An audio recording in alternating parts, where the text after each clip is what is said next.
സമയത്ത് ഒരാളും കൂടി ഉണ്ടായിരുന്നെങ്കിൽ എന്നൊരു ആഗ്രഹം ഉണ്ടായിരുന്നു. കാരണം നമ്മളധികം കണ്ടിട്ടില്ല, എപ്പോഴും ക്യാമറയ്ക്ക് പുറകിൽ നിൽക്കുന്ന ഒരു വ്യക്തിയാണ്. അപ്പോൾ ആ വ്യക്തിയെ ഒന്ന് ഇൻട്രൊഡ്യൂസ് ചെയ്യുമോ ഞങ്ങൾക്ക്? എൻ്റെ ഭാര്യയാണ് ഉദ്ദേശിച്ചത്. ഞാനൊന്ന് നല്ല ബിൽഡപ്സ് ഒക്കെ ആയിട്ട് വരുമായിരുന്നു. അതെ, താങ്കളുടെ സഹധർമ്മിണിയെ കാണണം.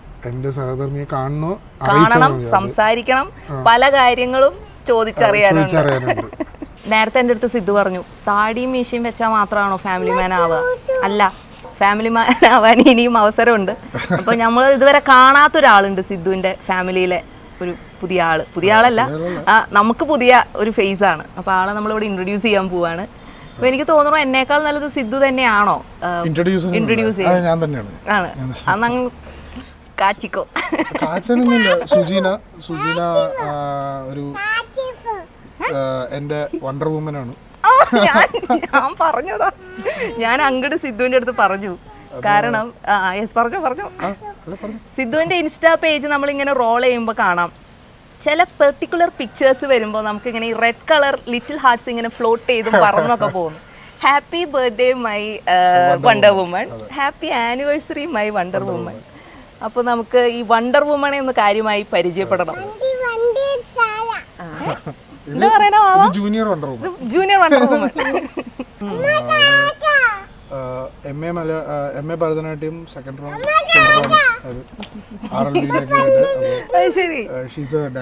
പക്ഷെ ഒരു കാര്യമുണ്ട്, ഡാൻസറാന്ന് നമുക്ക് പറയാതെ തന്നെ ഒരു ഫേസിലെ ഫീച്ചേഴ്സ് കാണുമ്പോ തന്നെ അറിയാം. ഇപ്പൊ ഞാനൊരു കാര്യം വെറുതെ ഒന്ന് എറിഞ്ഞു നോക്കുകയാണ്, എനിക്ക് ഒരു ഡീറ്റെയിൽസ് അറിയില്ല.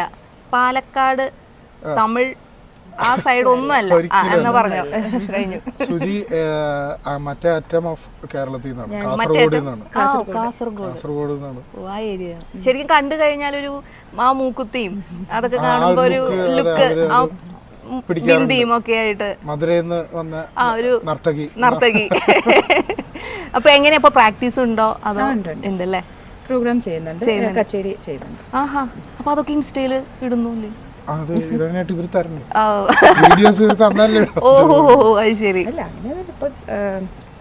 കോവിഡ്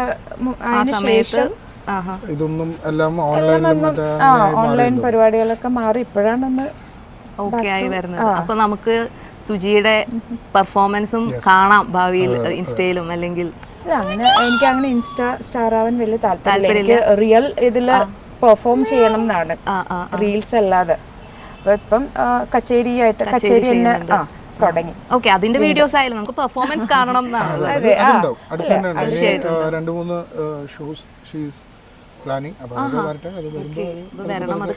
എല്ലാരും വന്ന് കാണും. തീർച്ചയായിട്ടും നമുക്ക് ഈ പറയുന്ന ആർട്ട് ഫോംസ് അവിടെ നിലനിന്ന് പോകുള്ളൂ. എല്ലാരും ഈ ഓൺലൈനിൽ, കാരണം നമ്മൾ പെർഫോം ചെയ്യുമ്പോൾ എസ്പെഷ്യലി നമ്മൾ മറ്റേ ഈ ഇപ്പൊ പറയുകയാണെങ്കിൽ ഇപ്പൊ ഫിലിം ബാക്ക്ഗ്രൗണ്ട്, ഒരു ആക്ടിങ് ബാക്ക്ഗ്രൗണ്ട് എന്ന് വരുന്നവർക്ക് ഓഡിയൻസ് ഭയങ്കര കൂടുതലാണ്.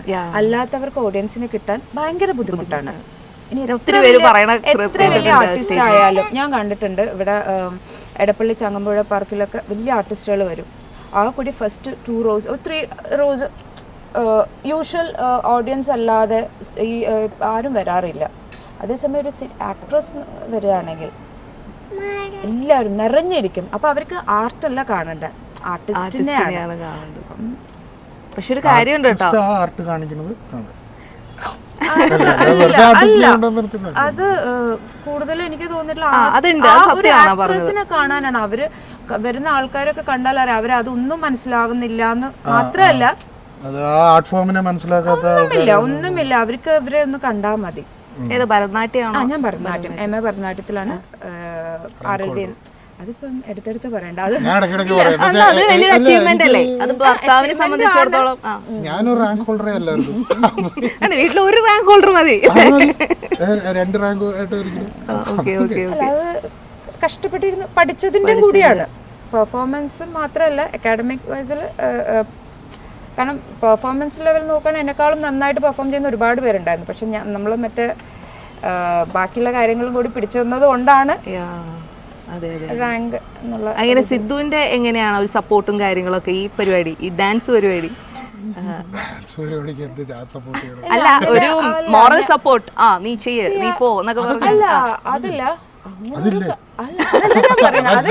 അതല്ല, അങ്ങനെ ഒരാളുടെ മോറൽ സപ്പോർട്ടിന് വേണ്ടിട്ട് നമ്മൾ അതിന് വെയിറ്റ് ചെയ്യേണ്ട ആവശ്യമില്ലല്ലോ. ഡാൻസിലേക്ക് വരണം, ഡാൻസർ ആവണം എന്നുള്ളത് എന്റെ ആവശ്യമാണ്.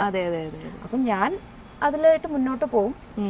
എല്ലാം അതിന്റെ കൂട്ടത്തിൽ അങ്ങനെ വരും. അതും ഒരു കഴിവാണ് ശരിക്കും. അതിലോട്ടാണ് ഞാൻ വരുന്നത്. എന്റെ കൂടെ അങ്ങ് വരിക എന്നുള്ളതാണ് ഞാൻ പറഞ്ഞത്. അതുകൊണ്ട് തന്നെയാണ് വണ്ടർ വുമൻ എന്ന് വിളിക്കുന്നത്. വേറൊരു കാര്യമുണ്ട്, അത് നമുക്ക് ആ ഒരു സംഭവം ഞാൻ തമാശ പോലെ വണ്ടർ വുമൺ എന്ന് പറഞ്ഞെങ്കിലും ആ ഒരു ഇതിലൂടെ നമുക്ക് അറിയാം എങ്ങനെയാണ് സിദ്ധുവിന്റെ മുഖത്ത് ആ ഒരു ചിരിയും ആ ഒരു വൈബുണ്ട്, പോസിറ്റീവ് വൈബ് ഉണ്ടെങ്കിൽ തീർച്ചയായിട്ടും അതിന്റെ പുറകിൽ അമ്മ ഉള്ള പോലെ തന്നെ കൂടെ കട്ടയ്ക്ക് നിൽക്കുന്ന ഒരു പാർട്ട്ണർ. ഇതാണ് ഇപ്പോഴത്തെ വൈബ്. അപ്പൊ ഈ സുജിനെ ഞാൻ ഇത്രയും നേരം സുജിനെ സംസാരിക്കുമ്പോൾ നോക്കുമ്പോൾ ഏതൊക്കെയോ ആക്ടേഴ്സിന്റെ ഒരു ലാഞ്ചനയോ എന്തൊക്കെയോ സിദ്ധുവിന് തോന്നിയിട്ടുണ്ടോ? വിദ്യാബാലൻ. അത് നിങ്ങളൊരു ഗ്രീൻ സാരി നിങ്ങളുടെ കല്യാണ പിക്കാണോന്ന് അറിയില്ല, ഒന്നാം തരം വിദ്യാബാലൻ.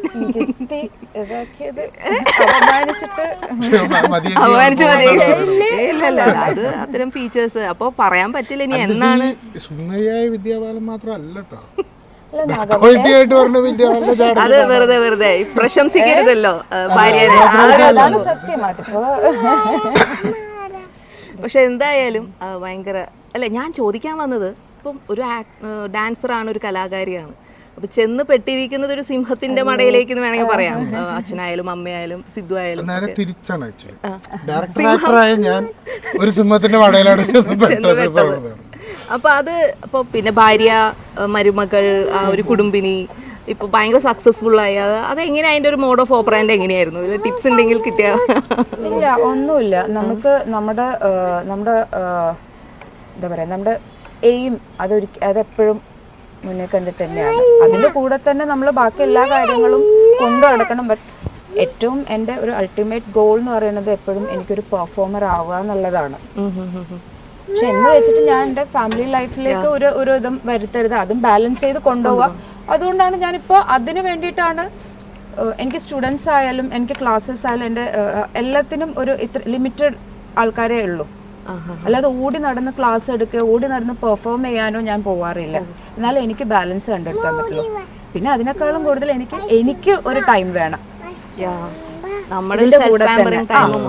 അത് എനിക്ക് ഇമ്പോർട്ടൻ്റ് ആണ് ശരിക്കും. അങ്ങനെ എനിക്ക് തോന്നുന്നു നമ്മള് ഇനി വരുന്ന ജനറേഷൻ ഒക്കെ ആ ഒരു പണ്ടത്തെ ലേഡീസിന് അങ്ങനെയൊന്നും ആ ഒരു ഒന്നുമില്ലല്ലോ, അങ്ങനത്തെ ഒരു ഫോക്കസേ ഇല്ല. കല്യാണം കഴിഞ്ഞു അവിടെ. കാരണം എനിക്ക് അതുപോലത്തെ ഒരുപാട് സ്റ്റുഡൻസ് ഉണ്ട്.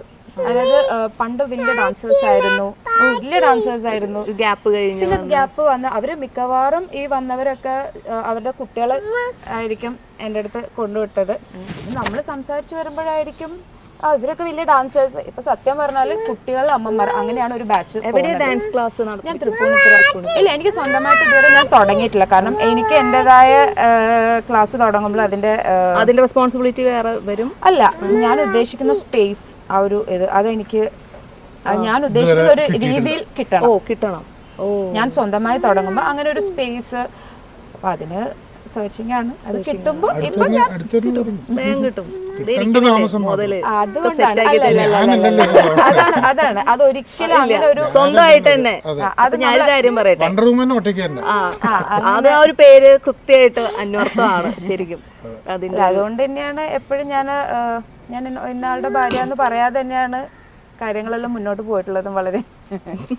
ഓക്കെ, അപ്പൊ ഇതില് കഥയ്ക്ക് ട്വിസ്റ്റ് വരാൻ പോകുന്നു എന്ന് പറഞ്ഞ പോലെ ഇന്റർവ്യൂവിന് ഒരു ട്വിസ്റ്റ് വരാൻ പോവാണ്. ഇത്രയും നേരം നമ്മൾ സിദ്ധു പറയുന്നതൊക്കെ ഇങ്ങനെ കേട്ടിരുന്നു. ഇനി സത്യം എന്താണ്, കാര്യങ്ങളുടെ സത്യാവസ്ഥ അറിയണമെങ്കിൽ പാർട്ട്ണറോട് ചോദിക്കണം. അപ്പൊ ഞാൻ ചോദിച്ചു തുടങ്ങാണ്, സിദ്ധു എങ്ങനെയാണ് ഡെയിലി റുട്ടീനൊക്കെ എങ്ങനെയാണ്? അതായത് പൊതുവേ സിനിമക്കാര് രാത്രി പാതിരാക്കോഴികളായിട്ട് ഇങ്ങനെ കുറെ സിനിമയൊക്കെ കണ്ട് എഴുതി രാത്രി ഉറക്കമൊന്നുമില്ല. പക്ഷെ ആണല്ലേ, പക്ഷെ രാവിലെ ഒരു ഉച്ചയ്ക്ക് 12 മണി 1 മണിക്കൊക്കെ എഴുന്നേൽക്കും. അങ്ങനെയാണോ? അവിടെയല്ല, ഇവിടെ അങ്ങനെയല്ല. രാവിലെയാണ് ഉറങ്ങുന്നതെങ്കിലും രാവിലെ തന്നെ എഴുന്നേൽക്കുന്നതും കാണാം. ഒരുപാട് നേരത്തെ അല്ല, അത് ഡിപ്പെൻസ് ആണ് കേട്ടോ. അതായത് ഇപ്പം നിങ്ങളെ അവസരം കഴിയും ഞാൻ പറയാം. അല്ല, ലേറ്റ് ആയിട്ട് കിടക്കും. ഇപ്പൊ സപ്പോസ് വർക്ക് എങ്ങനെയാണ്, ഇപ്പം ഷൂട്ടിന്റെ സമയത്തൊക്കെ ലൊക്കേഷനിലൊക്കെ എത്തിയ 7:30 ആകുമ്പോൾ ആള് റെഡിയാണ്. പക്ഷെ എന്ന് വെച്ചാൽ വീട്ടിൽ എല്ലാ ദിവസവും 7:30 എഴുന്നേക്കുന്നതേ കണ്ടിട്ടില്ല. അത് പൊതുവെ എല്ലാവരും ആ സമയത്ത് അതാണ്. ഇപ്പം രാവിലെ ഇപ്പൊ എന്തെങ്കിലും സ്റ്റുഡിയോയിൽ വർക്ക് അങ്ങനെ പോണം എന്നുണ്ടെങ്കിൽ രാവിലെ എണീറ്റ് പോവും.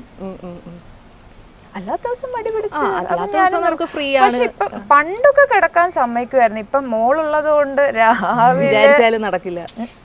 അവള് പോയി അച്ഛ എഴുന്നേൽപ്പിച്ച് എന്നെ എഴുന്നേൽപ്പിക്കുന്നതല്ല, അത് വാതില് തുറന്നിട്ടിട്ട് അവളെ അമ്മയായിട്ടാണ് കോൺവെർസേഷൻ. പക്ഷെ അത് വലിയ ഓളത്തിൽ സംസാരിക്കുള്ളത്. അവള് എഴുന്നേക്കുന്നത് ഒച്ച വെച്ചിട്ട്. അത് ഇവിടെ കണ്ടു ഗംഭീരായിട്ട് മലയാളം. അതെനിക്ക് ഭയങ്കര സന്തോഷം. കാരണം ഇങ്ങനെ അല്ലെ ഈ പ്രായത്തിൽ കുഞ്ഞുങ്ങള് നന്നായി നല്ല സ്ഫുടമായിട്ടൊക്കെ. അല്ല, ഞാൻ കൂടുതലും മലയാളത്തിൽ മാത്രം ഫോക്കസ് ചെയ്തിട്ട് അങ്ങനെയുള്ള വീഡിയോസും ആയാലും എല്ലാം മലയാളം തന്നെയാണ് കാണിക്കുന്നത്. വേറെ ലാംഗ്വേജ് ഇതാക്കില്ല. അപ്പം ഈ കുറെ ലാംഗ്വേജസ് വരുമ്പോൾ കുട്ടികൾക്കും ഒരു കൺഫ്യൂഷൻ വരും. കാരണം മോൻ ആ ഒരു ഇഷ്യൂ ഉണ്ടായിരുന്നു. അവന് കുറച്ച് സ്ലോ ആയിരുന്നു മലയാളം പറയാനൊക്കെ. അവൻ കണ്ട ലാംഗ്വേജ് അങ്ങനെ. ഇപ്പോഴും അത് മലയാളം ഇപ്പം ശരിയായി, ഇപ്പം ബെറ്റർ ആണ്. ഇപ്പൊ ആൾക്കാരോട് സംസാരിച്ച്, പക്ഷെ ടൈം എടുക്കും നമ്മള്. അപ്പൊ അതുകൊണ്ട് മോളുടെ കാര്യത്തിൽ ഞാൻ എന്തായാലും ഇവര് സ്കൂളിൽ കുറച്ചൊന്ന് കഴിയുമ്പോ തന്നെ അവര് നന്നായിട്ട് എല്ലാ ലാംഗ്വേജും അവര് പഠിച്ചു. ഇപ്പം മലയാളം പഠിക്കട്ടെ, അതല്ല ഇമ്പോർട്ടന്റ് ആയിട്ടുള്ള ഒരു കാര്യം. അത് ഇംഗ്ലീഷ് കറക്റ്റ് ആയിട്ട് പറയും. ശരിക്കും ഇതൊക്കെ വെറും ഇപ്പൊ ഒരു സിദ്ധുവിന്റെ ഒരു ഇന്റർവ്യൂല് നമ്മൾ തുടങ്ങിയെങ്കിലും ഒരുപാട് പാരന്റിങ് ടിപ്സും കൂടിയാണ് സുജി പറഞ്ഞുകൊണ്ടിരിക്കുന്നത്. ഓ ഭഗവാനെ. അതുകൊണ്ടാണ് അല്ല പുള്ളി അതൊക്കെ നോക്കിയിട്ട് തന്നെയാണ് എന്നെ ചൂസ് ചെയ്തത്. ഓൾറെഡി എക്സ്പീരിയൻസ്ഡ് ആയിട്ടുള്ള ഒരു മദറാണ്. അപ്പൊ ഒന്നിലും അങ്ങോട്ട് പുള്ളിക്കായിട്ട് ഒന്നും ചെയ്യേണ്ട ആവശ്യമില്ല. അല്ല, ഈ സിനിമ റിലേറ്റഡ് ചർച്ചകൾ അപ്പൊ നിങ്ങള് കാര്യമായിട്ട് ഭയങ്കര ക്രിട്ടിസൈസ് ചെയ്യുന്ന ആളും ആയിരിക്കും അല്ലെ? ഞാൻ നല്ല രീതിയിൽ എന്റെ പടം മാത്രമല്ല കേട്ടോ, എല്ലാ പടങ്ങളും പുള്ളിക്കാരത്തി ക്രിട്ടിസൈസ് ചെയ്യണം. ഇഷ്ടമായിട്ടില്ല എന്ന കാര്യങ്ങൾ ഞാനത് ഇൻസ്റ്റാഗ്രാമിൽ പറയാറുമുണ്ട്. എനിക്ക് ഇഷ്ടമായില്ലെങ്കിലും ഞാൻ അങ്ങനെ ഫോളോവേഴ്സ് അല്ല, പക്ഷെ അത് വെച്ചൊരു ചർച്ചകൾ ആരെങ്കിലും ഒക്കെ ഉണ്ടാവും. അല്ല, അത് ഭയങ്കര, കാരണം നമ്മുടെ പ്രൊഫഷനെ ഇഷ്ടപ്പെടുകയും അതിൽ ഇൻവോൾവ് ആവുകയും ചെയ്യുക എന്ന് പറയുമ്പോ ഞാൻ അങ്ങോട്ടും സുജി അല്ലാതെ ഈ പ്രൊഫഷൻ മാത്രമല്ല, അത് ഒരു ഭയങ്കര വായന കാര്യം കൂടെയാണ്. അപ്പോൾ സുജിയൊക്കെയാണ് വിനോദ് തോമസ് എന്നെ ഇൻട്രൊഡ്യൂസ് ചെയ്യാനായിട്ട് ഒരു, അതായത് എന്നെ ഓത്തേഴ്സിലേക്ക്, ആളിലേക്കല്ല, ഇൻഡിവിജ്വലിലേക്കല്ല, ആ ഓത്തേഴ്സിലേക്ക് എന്നെ ഒരു നല്ല റൈറ്റിങ്ങിന്റെ സാധനമായാലും, since she is a good reader, പല പുതിയ പുസ്തകങ്ങളും സാധനങ്ങളൊക്കെ ആയിട്ട് റെഫർ ചെയ്യാൻ, പിന്നെ ക്രിയേറ്റീവ് ആയിട്ടുള്ള വിഷയങ്ങളായി ആ സാധനം ഭയങ്കര തല്ലായി.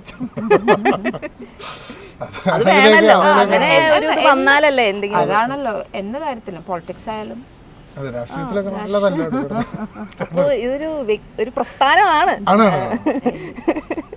ഇല്ല, നമുക്ക് ആ സ്പേസ് ഉണ്ട്. നമ്മൾ രണ്ടുപേരും തല്ലുകൂടുന്ന കണ്ടാത്തൊന്നും അപ്പുറത്ത് മുകളിലും താഴെ നമ്മുടെ അപ്പുറത്തെ ഐ മീൻ തൊട്ടപ്പുറത്തുള്ള നെയ്ബേഴ്സിന് അവര് നമ്മളെ അറിയാം. അതായത് ഈ നമ്മുടെ നെക്സ്റ്റ് മൂവിയുടെ അവർക്കറിയാം അവര് എന്ത് കാര്യത്തിനാണ് തല്ലുകൂടുന്നതെന്ന് അവർ അവിടെ ഇരുന്നിട്ട് പറയുണ്ടാവും. ഇതായിരിക്കും വിഷയം എന്നുള്ളതും കൂടി അവർക്കറിയാം. മുകളിലും താഴെയുള്ളവർ വിചാരിക്കും ഇവരെന്തോ കാര്യമായിട്ട് തല്ലുകൂടലാണ്, ഇപ്പൊ തീരും വിചാരിക്കും. പക്ഷെ അതൊരു നല്ല ചർച്ച. ആരാണ് ആദ്യം സെറ്റ് ആവുന്നത്? അത് പുള്ളിയാട്ടോ, അതാണ്, ഞാനല്ല. ഞാൻ ഇപ്പൊ നേരത്തെ പറഞ്ഞത് കറക്റ്റ് ആട്ടോ. പണ്ടത്തെ ഞാൻ പറഞ്ഞു 2002 ഞാൻ സിദ്ധുവിനെ കാണുമ്പോ സിദ്ധു പക്ഷെ ഇങ്ങനെ ഭയങ്കര ക്യൂട്ടായിട്ടും ബബ്ലി ആയിട്ട് അങ്ങനെ, അതൊക്കെ തന്നെ തന്നെയാണ്. ഈ അടി കൂടുന്നൊക്കെ കണ്ടാ തോന്നും നമ്മള് വൻ അടിയാണെന്ന് തോന്നും. അപ്പൊ ഇടയ്ക്ക് ഞാൻ ഋഷിയോട് പറയാറുണ്ട്, ഋഷി ഇതൊന്നും സീരിയസ് ആയിട്ട് എടുക്കരുത്, ഇത് വേറെ കാര്യങ്ങളാണ് ചിലപ്പം. ഋഷി പക്ഷെ എനിക്ക് തോന്നുന്നു കുറച്ചും കൂടി മെച്യൂർഡായി കാര്യങ്ങളെ കാണുന്ന ഒരു ടൈപ്പാണ് അല്ലേ?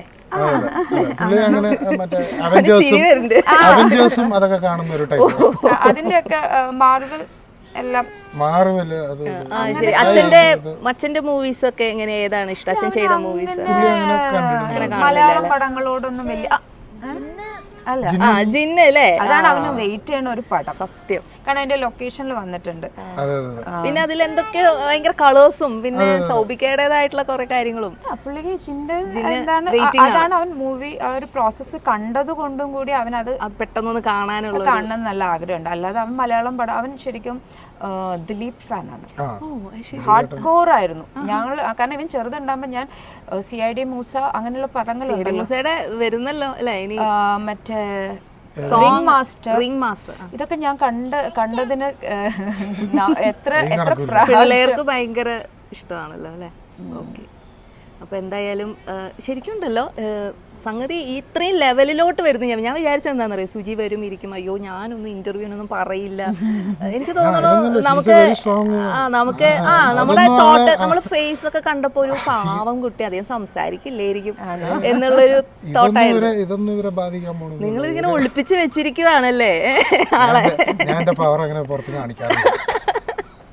അപ്പൊ അങ്ങനെയാണെങ്കിൽ നമുക്ക് എൻഡ് ഓഫ് ആളടുത്ത് വർത്താനം പറഞ്ഞാൽ നമുക്ക് പിടിച്ചേക്കാൻ പറ്റില്ല അല്ലെ. ഡിബേറ്റ് എന്ന് പറയുമ്പോൾ തുടങ്ങി കഴിഞ്ഞാൽ അത് ജയിക്കാൻ വേണ്ടി ഏത് അറ്റത്തും പോകും.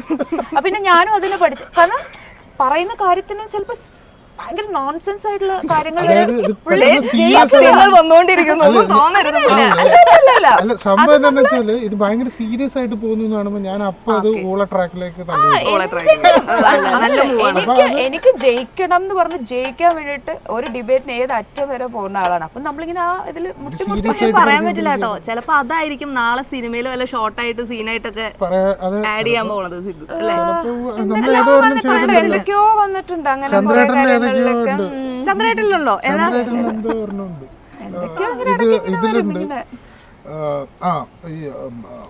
ചതുരത്തിനകത്തൊരു ഡയലോഗ് ഉണ്ട്. അയ്യോ അത് പ്രശ്നം സസ്പെൻസ് അല്ലല്ല ചാവുന്നായിരിക്കും ഞാൻ പറയും പറഞ്ഞിട്ട് ഒരു സാധനം ഇതിന്റെ ക്യാരക്ടർ എങ്ങനെയാണ്.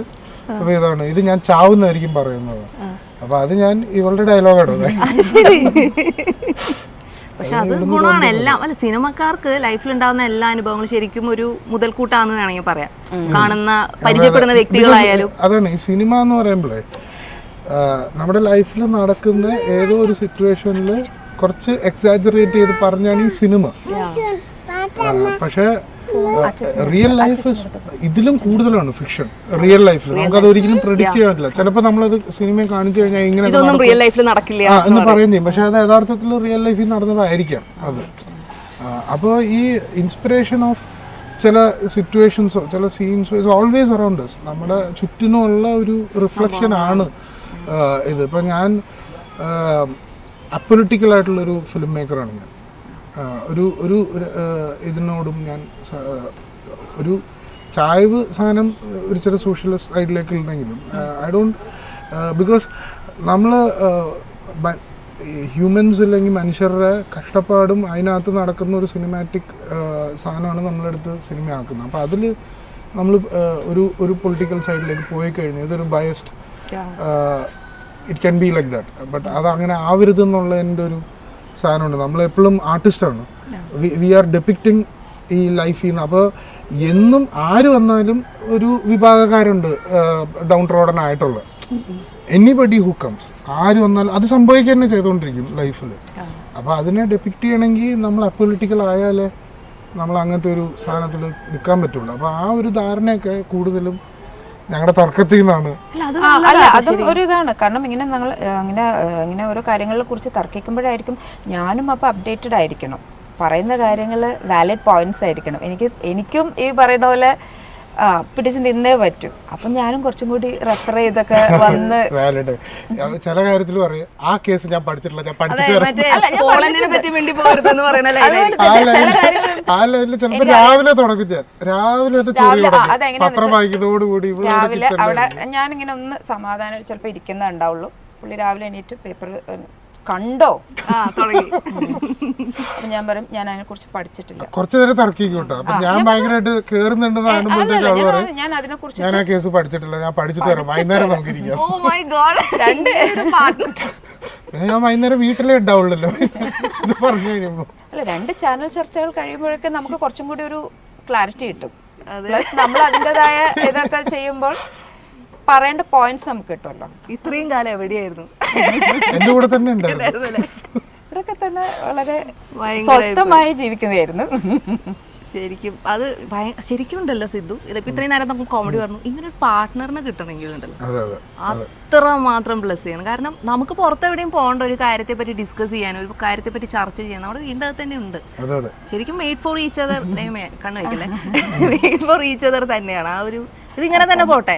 ഇനി ഇടി ഉണ്ടാവട്ടെ, എന്നാലും പുതിയ തോട്ട്സ് വരും. അതിന്റെ ഭാഗത്തുണ്ടാവും. പക്ഷെ എന്താ ഗുണം എന്ന് വെച്ചാൽ ആള് പെട്ടെന്ന് മറക്കും, ഞാൻ മറക്കില്ല. അതൊരു വ്യത്യാസമേ ഉള്ളൂ.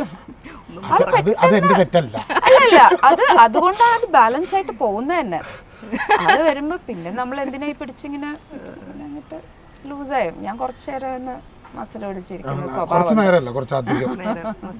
എനിക്ക് കുറച്ച് ടൈം എടുക്കും ഒന്ന് അതിങ്ങനെ വിശകലനം ചെയ്ത് പിടിച്ച് മറിച്ച് ആലോചിച്ച് പിടിച്ച് നമ്മള് പാവം തൃശ്ശൂർക്കാര്